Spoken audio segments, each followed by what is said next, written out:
Okay, so I'm gonna do another reaction. So this is a reaction to Rare Tornadoes in Unlikely Locations by Swegle Studios. So let's check this July out. 23rd, 1987, the U.S. Forest Service discovered a peculiar site in the Teton Wilderness, a national forest in western Wyoming. What they witnessed was a massive area of fallen trees. Over 1 million trees had been completely destroyed along a 25-mile path. Wow. Some sections of the destroyed path were over 1.5 miles wide. Confused, they contacted the experts at the National Weather Service, who noted that just 2 days prior, on July 21st, western Wyoming had experienced a strong storm. The National Weather Service decided to send out a team of investigators to further study this path of destroyed trees. One man who was on said team was none other than Ted Fujita, certified tornado legend. After Nice. several surveys, Fujita and his team concluded that the 25-mile path was caused by a tornado. But not just any tornado, a large and violent F4. F4 tornadoes Wow. anywhere are rare. Like, even in the US, they're rare. But Yeah, over they're quite western rare. Wyoming, Rare. like, that's almost unheard of. In the western United I States, guess there's it'll just a happen. number of So, characteristics that operate against tornadoes. In fact, here's a map of all the violent F4 tornadoes in the US. And goodness. way over here is the Teton Wilderness F4. The tornado continues to hold many records, including both the strongest tornado ever recorded west of the Continental Divide and the highest altitude F4 tornado at over 10,000 feet in elevation. A similar tornado event in the Rocky Mountains probably occurs once every 150 years. In geographic regions where tornadoes seem unlikely, the atmosphere can still do some pretty crazy things. In rare instances, the right ingredients can come together and form large and even violent tornadoes. And that's what this video is about: rare tornadoes in unlikely locations. We're going all over the world. We're talking about Europe. We're talking about Canada. We're talking about the southern hemisphere. We're even going to talk about the middle of the ocean. Mm-hmm. But before we go all across the world, I want to start off here in the US. Of course, many of us have heard of Tornado Okay. Alley. There's also Dixie Yeah. Alley, which is just as active, but not quite as well known. These areas by far get the most intense tornadoes on Earth. Looking back at that map from earlier, you can definitely see just how active Tornado and Dixie Alley are. But there still are a few twisters that are a bit out of place. Of course, we talked about the Teton Wilderness F4 from 1987, way out here, clearly out of place. But there's also a few notable examples to the east. One of these, the June 9th, 1953 Worcester tornado, was actually once classified as an F5. However, a team of experts from the National Weather Service in 2005 deemed it to just be a strong F4. Nevertheless, the Worcester tornado was a horrific event. Around 5 p.m., it plowed through the communities of Worcester, Shrewsbury, Southborough, and Westborough, destroying 4,000 buildings and taking the lives of 94 individuals. Looking back at our map, another unusually placed tornado is this super long tracked F4 that crossed the entire state of Florida on Dang, April man. 5th, 1966. This storm resulted in 11 fatalities.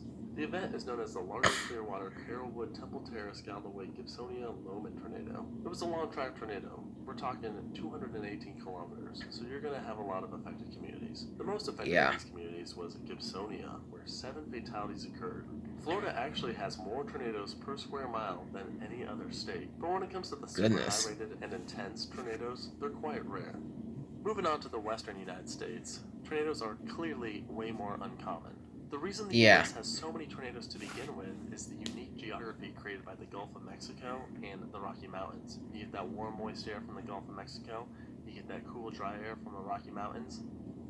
They mix, and tornadoes form. And west of the Rocky Mountains, you just don't get those unique conditions. However, if we show F3 tornadoes, a few pop up. And the most intriguing to me is April 5th, 1972, Portland, Oregon, and Vancouver, Washington, F3. Most of the severe damage occurred across the Columbia River on the Vancouver side, where a bowling alley and even an elementary school were heavily damaged. All in all, there would be 6 fatalities. Alright, we're going to leave the US and we're going to head up north to our lovely neighbors, Canada. Canadian tornadoes are almost like their own distinctive class.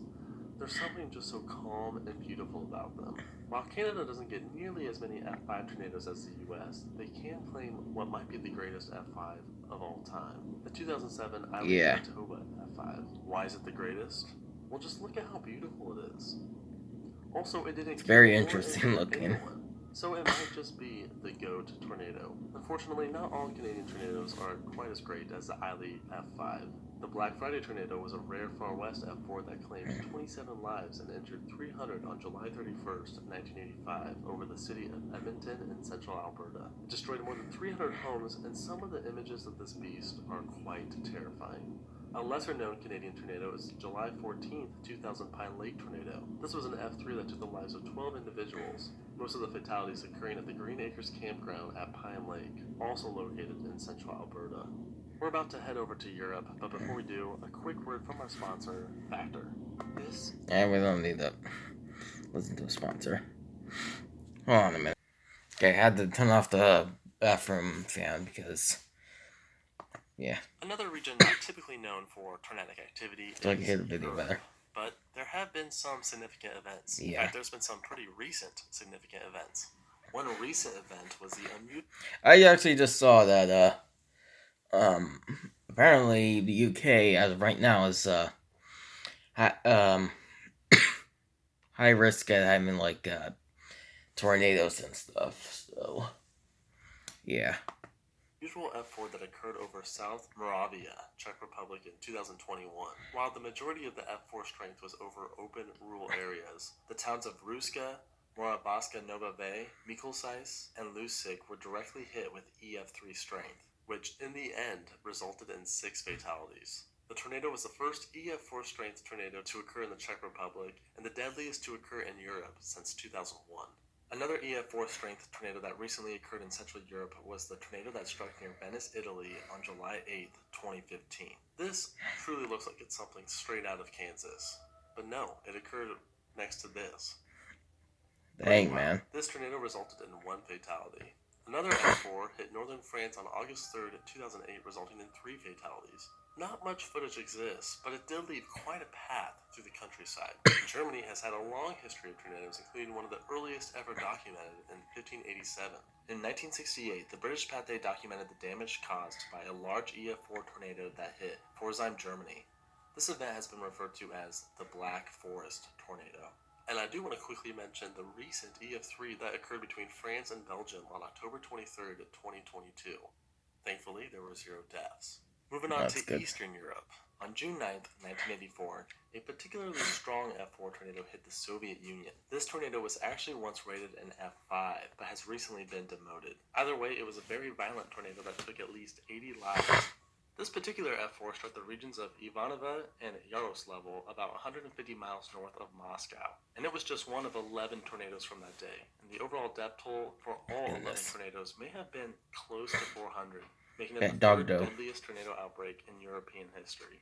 One tornado from that day also left a scar in the forest that the Soviets later turned into villages. I did a short about it. Wow. You can check it out if you want. I think I remember that from one of his An videos. extreme location was recently found in far eastern Russia. Take a look at this on Google Earth. If you go back to 1980s satellite data, you can clearly see a well-defined path. In fact, you can even still see the remnants today. Wild. And look how out of place it is. Like, it's literally almost in Asia. And this path is thick, like El Reno thick. It measures out to be about 2.3 miles wide, making it potentially one of the largest tornadoes ever documented. This path was brought to my attention on Twitter by Krill Bakanov. It's estimated that this tornado could have occurred in the late 50s or early 60s. This to me is so interesting. If you know any more information about this, let me know. Since we're kind of in the neighborhood, take a look at Mongolia. I have every tornado turned on, so EF0 all the way through EF5. And there's literally just one documented tornado, and it's a powerful one, another F4. I had no idea about this, but check it out. There's a video of it, and it's clearly a strong tornado. Wow. This tornado took place on July 26, 2014. It appears to be out in the middle of a desert plain, and there was also 1 fatality from it. Of course, we don't want to forget about the Southern Hemisphere. Tornadoes do occur in the Southern Hemisphere, it turns out. And let's start off with Australia. Looking at Australia, here's a map of all the documented EF3 plus tornadoes since 1970. And we only have 1 EF4 in the east near Bundaberg. It occurred on November 29, 1992. This is referred to as the 1992 Buka tornado. Overall, 9 homes were destroyed, some of them being completely flattened to the ground. Thankfully, there were no fatalities. However, 20 cows were killed. It's always difficult to know what the true Fujita rating is of tornadoes that occurred outside the US, but some have estimated that the Buka tornado could have been an F5. Officially, though, it's an F4, perhaps the strongest documented tornado in Australian history. During that same year, another EF3 tornado occurred in the northwestern section of Tasmania, so that's pretty awesome. South Africa also gets some pretty significant tornadoes. There's the 1999 Manenberg tornado located within Cape Town. This tornado occurred on August 29th and resulted in 5 fatalities. 5,000 residents were also left homeless in the aftermath. Earlier in that same year, on January 18th, an F4 impacted Mount Aleph, South Africa, resulting in 25 fatalities. Most recently, on October 2nd, 2011, an F4 struck near Johannesburg, resulting in several injuries and 1 fatality. 2011 was not a good year. Yeah. And of course, across the Atlantic in South America, we actually have an F5 tornado that occurred in Argentina on January 10th of 1973. This is known as the San Justo F5, and this tornado completely leveled several blocks within the city with winds estimated at 250 miles per hour. Very intense. There were 63 fatalities and over 350 injuries. Some eyewitnesses even claim that the tornado was red due to it destroying several red brick apartment buildings. That would definitely be pretty crazy to see. This tornado holds many records, including the strongest documented tornado not only in Argentina, but in the entire southern hemisphere. Truly out of place. Okay, so what about a tornadic supercellular mesocyclonic tornado in the middle of the ocean? Hold on 1 second. Okay. I'm not talking like a water spout or like a fair weather water spout. I'm talking about like a true supercell tornado in the middle of the Pacific. Can that happen? Has it I think happened? I saw a video of that, of something like that before. It hit like some place in like someplace in Canada. I think there's a video of it. It's like storm on Rotary Cove Beach or something. I don't remember the name of the video. Hollywood Scotty actually made a Cthulhu video using that specific footage. So, provide the proper elements for supercells to occur, but perhaps under some very unique circumstances, anything is possible. I've seen some towering cumulus clouds way off in the distance over the ocean before, so it's definitely possible. We do have some tornadic mesocyclonic supercellular tornadoes that are close to the coast over the ocean, though. One example is a tornado that formed during the Sydney to Hobart yacht race on December 26, 2001. Thankfully, no one was killed, but when we check this thing out, it looks sick. Likely an F2, but still a force to be reckoned with. What about a water wedge?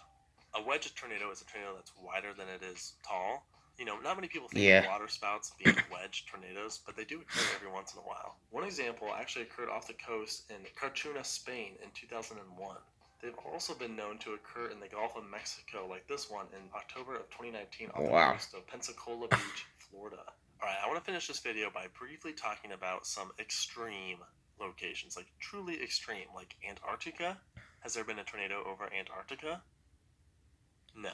In fact, Antarctica is the only continent that doesn't have a tornado on record. I wouldn't doubt it. Can we get to the North and South Poles? On August 26, 1976, a very weak tornado made brief landfall approximately 29 miles north of the Arctic Circle in Hockley Hills near Kiana, Alaska. The tornado report from this location is the most northerly one ever made. It was just one of those super quick touchdown mountain tornadoes, you know, kind of like this one from Montana. So, nothing crazy. In terms of the furthest south, Puerto Montt, Chile seems to get a lot of tornadoes. There are a few videos of them, but if you look at this map, these are all very recent, like within the past 10 years. I mean, might not be the furthest south ever documented, but definitely pretty far south. That's the end of the video. Thank you so much for watching. Shout out to Factor. Thank you, Factor, for supporting the channel. We'll see you in the next one. Alright, well, that's it for my reaction to Rare Tornadoes in Unlikely Locations by Swegle Studios. So, hope y'all enjoyed the reaction. The link to the original video in the description below if you'd like to check it out, and I'll see you guys next time.